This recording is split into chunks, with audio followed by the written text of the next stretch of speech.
General గా మనం psycho killers గురించి వింటూనే ఉంటాం. ఒక్కొక్కళ్ళు ఒక్కొక్క మైండ్ సెట్ తో ఉంటారు. కానీ ఈ జాక్ ద రిప్పర్ ఎవరు అనే ప్రశ్నకి సమాధానం ప్రపంచంలోనే ఫేమస్ సైకో కిల్లర్ అని చెప్పొచ్చు. తన మీద మూవీస్ కూడా వచ్చాయి. ఇంకొక ఆశ్చర్యకరమైన విషయం ఏంటంటే ఇప్పటికీ ఇది ఒక మిస్టరీగానే మిగిలిపోయింది.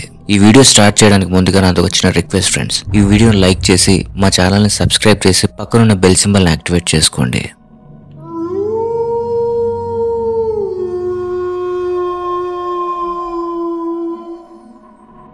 అది 1888 లండన్ లో వైట్ చాపెల్ పోలీస్ స్టేషన్ లో చాలా మంది పోలీసులు ఉన్నారు. దానికి కారణం నగరంలో వరుసగా జరుగుతున్న హత్యలు. అందరూ చాలా టెన్షన్ గా ఉన్నారు. ఈలోగా పోస్ట్ మ్యాన్ వచ్చి బస్తాడు పేపర్స్ లు పడేశాడు. వెంటనే పోలీసులు అందరూ ఆ లెటర్స్ ని చదవడం స్టార్ట్ చేశారు. అందులో ఒక లెటర్ వింతగా కనపడింది. దానికి ఒక బాక్స్ అటాచ్ చేసి ఉంది. ఆ బాక్స్ ఓపెన్ చేయగానే అందరూ ఒక్కసారిగా షాక్ అయ్యారు. ఒక్కరి నోటి నుండి కూడా మాట రాలేదు. ఆ బాక్స్ కి ఉన్న లెటర్ ని చదివారు. ఆ లెటర్ లో ఈ విధంగా ఉంది: ఫ్రమ్ హెల్, మిస్టర్ లాస్. ఒక అమ్మాయి కిడ్నీని తీసుకుని దాన్ని సగం కోసి మీకు పంపాను. మిగతా సగం నేను తినేశాను. చాలా టేస్టీగా ఉంది. కొన్ని రోజులయ్యాక తనని చంపిన కత్తి కూడా పంపుతా, వీలైతే పట్టుకోండి అని ఉంది. అసలు ఎవరతను? అందరూ తనకి పెట్టిన పేరు జాక్ ద రిప్పర్. 1882లో లండన్ లో వైట్ చాపెల్ అనే సిటీలో జనాలు ఎందుకో తెలియదు చాలా మంది వచ్చేసేవారు. ఉండాల్సిన జనం కన్నా ఎక్కువ ఉండేవారు. అందుకే అక్కడ జనాలకు డబ్బులు సరిగ్గా ఉండేవి కావు. సో మనీ కోసం అమ్మాయిలు ప్రాస్టిట్యూట్స్ గా మారడం స్టార్ట్ చేశారు. అందులో చాలా మంది స్ట్రీట్ ప్రాస్టిట్యూట్స్. ఆ రోజు 30th August 1888న మ్యారీ యాన్ నికోలస్ అనే ఒక ప్రాస్టిట్యూట్ స్ట్రీట్ బయట నిల్చొని చూస్తుంది. తన దగ్గరికి ఒక కస్టమర్ వచ్చాడు. అతను బ్లాక్ లాంగ్ కోట్ ఇంకా బ్లాక్ క్యాప్ పెట్టుకుని ఉన్నాడు. మనీ గురించి మాట్లాడుకున్నాక పక్క స్ట్రీట్ లోకి పట్టుకెళ్లాడు. మ్యారీ కూడా కస్టమరే కదా అని వెళ్ళింది. మరుసటి రోజు తెల్లవారుజామున అటువైపు వెళ్తున్న ఒక ఇద్దరు అక్కడ ఏదో భయంకరంగా చూసి వెంటనే పరిగెత్తుకుంటూ వైట్ చాపెల్ పోలీస్ స్టేషన్ దగ్గరికి వెళ్లి కంప్లైంట్ చేశారు.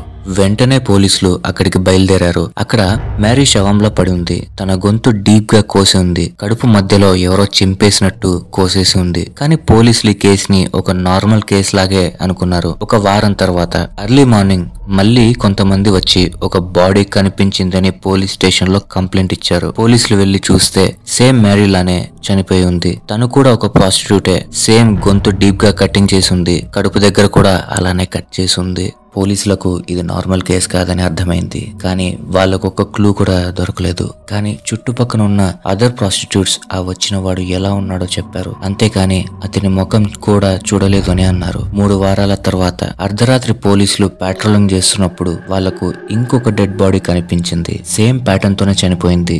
గొంతు లోపల కట్ చేసేశారు. కానీ తన కడుపు మాత్రం కోసలేదు. ఎందుకో అర్థం కాలేదు. ఇంకొక 1 hour తర్వాత ఒక కానిస్టేబుల్ వచ్చి ఇంకొక శవం దొరికింది అన్నాడు. వెళ్లి చూస్తే ఆ బాడీ కడుపు కోసి ఉంది. పోలీసులకి పిచ్చెక్కిపోయింది. ఇలాంటి ఇన్సిడెంట్స్ జరగడం వల్ల వైట్ చాపెల్లో పోలీసులు పెరిగారు. కేసుని బాగా స్టడీ చేసి ఎవరి మీద చిన్న అనుమానం వచ్చినా కూడా వాళ్ళని ఇన్వెస్టిగేట్ చేస్తున్నారు. ఈలోగా పోలీసులకు ఇంకొక లెటర్ వచ్చింది. ఆ లెటర్ లో ఈ విధంగా ఉంది: డియర్ బాస్, ఏంటి నన్ను పోలీసులు పట్టుకున్నారా? వింటేనే నవ్వు వస్తోంది. అయినా ప్రాస్టిట్యూట్స్ ని చంపుతుంటే భలే ఉంది. నాకు చాలా నచ్చింది. నెక్స్ట్ అమ్మాయి చెవులు మీకు పంపుతా, ఎందుకంటే నా కత్తికి పదునెక్కువ.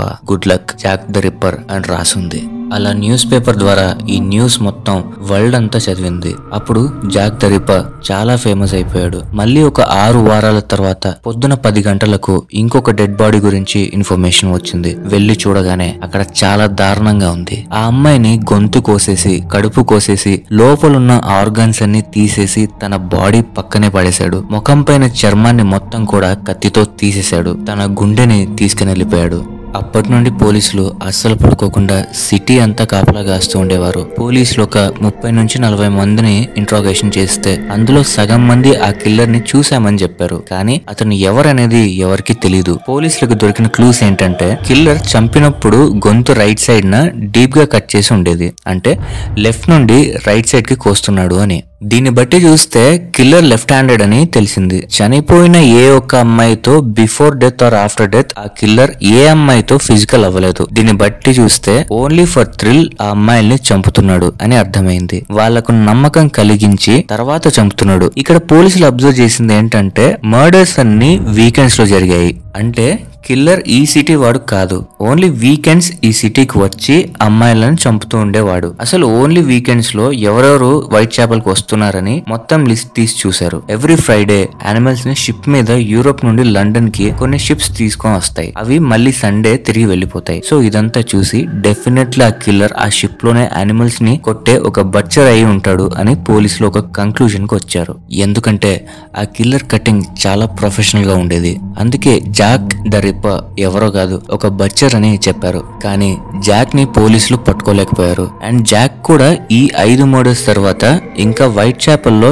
ఏ మర్డర్ చేయలేదు. ఆ టైంలో ఇలాంటి మర్డర్స్ టైప్ ఆఫ్ ఇంకేమీ జరగలేదు. జాక్ అసలు ఎందుకు దొరకలేదు? సరైన క్లూస్ లేకపోవడం వలన, లేక జాక్ తెలివి వలన, ఏదైనా కానివ్వండి. ఇప్పటికీ ఐడెంటిటీ తెలియకుండా సీరియల్ కిల్లింగ్స్ లిస్ట్ తీస్తే జాక్ ద రిప్పర్ నేమే ఫస్ట్ ఉంటుంది. ఇప్పటికీ టాప్ సీరియల్ కిల్లర్స్ లిస్ట్ తీస్తే డెఫినెట్లీ జాక్ ద రిప్పర్ నేమే ఫస్ట్ లో ఉంటుంది. కానీ ఎందుకు తను అలా అన్ని మర్డర్స్ చేశాడు అంటే నో ఆన్సర్. తన మీద సినిమాలు కూడా వచ్చాయి, నేనైతే చూడలేదు. ఇఫ్ మీరు చూస్తే కింద కామెంట్ చేయండి. అలాగే మీకు ఈ జాక్ ద రిప్పర్ గురించి ఇంకేమైనా ఇన్ఫో ఉంటే కింద కామెంట్స్ లో చెప్పండి. ఓకే ఫ్రెండ్స్, ఈ వీడియో మీకు నచ్చితే లైక్ చేయండి, మీ ఫ్రెండ్స్ అండ్ రిలేటివ్స్ తో షేర్ చేసుకోండి, మీ అభిప్రాయాలను కామెంట్ చేయండి, అండ్ మా ఛానల్ ని సబ్స్క్రైబ్ చేసుకుని పక్కన బెల్ సింబల్ యాక్టివేట్ చేసుకోండి. Thanks for watching.